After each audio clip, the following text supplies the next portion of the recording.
But first, the heat wave that is driving some of the wildfire issues. Calgary broke a temperature record today. Our city and much of the province is still under a heat warning, and many places are now also keeping an eye on a severe thunderstorm watch.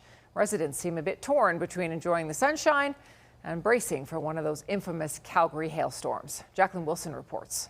Within 5 minutes, I was mesmerized. A beautiful day out on the water for river surfer Jeremy Demitruck. It's pretty cold, but with a wetsuit, it feels good. It's like no problem at all. And with the weather right now, it's amazing. He's one of many Calgarians flocking to the rivers to beat the heat, but it's important to remember water safety, especially around specific areas like Harvey Passage. Well, the water is still very, very cold. So if you find yourself in the water when you weren't planning on going into the water, hypothermia can set in very quickly. In North Calgary, there's a different morning as residents are preparing for hailstorm season.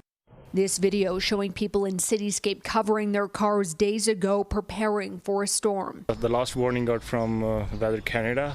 I saw the people throwing blankets on their cars and stuff, and some of them I saw parked by the bridges and stuff. Jinger has filed 2 insurance claims already and worries what'll happen this year. And if it's going to be a third one, I don't know how it's going to be. Like, the second one is not repaired yet. I'm not going to know how it's going to work. It's just sometimes I feel like I should buy a house in some other community. We've seen over $6 billion in hail damage here in Alberta in the last 5 years. Over $3 billion in last year's hailstorm alone. And of course, a third of that is impacting automobiles. And so, it's imperative, if you have a garage, get your car in there when you see the weather forecast looking like it is. And if you don't have a garage, something like a hail-resistant car cover can be a really valuable investment. Jackie joins us from Rocky Beach in the Southwest tonight. So Jackie, let's go back to water safety. If people are out on the water this summer, what should they keep in mind? So people, Tara, have just started to head home for the evening, but the beach and the water was really busy earlier. And so if you're out on the water, you really should keep in mind, whether you're on the boat or the elbow, make sure you are wearing a life jacket.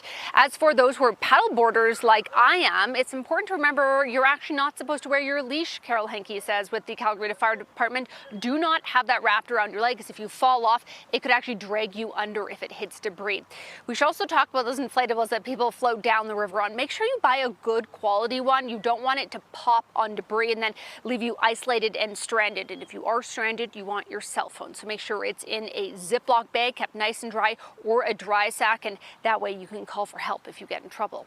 Tara? Okay, Jacqueline, thank you.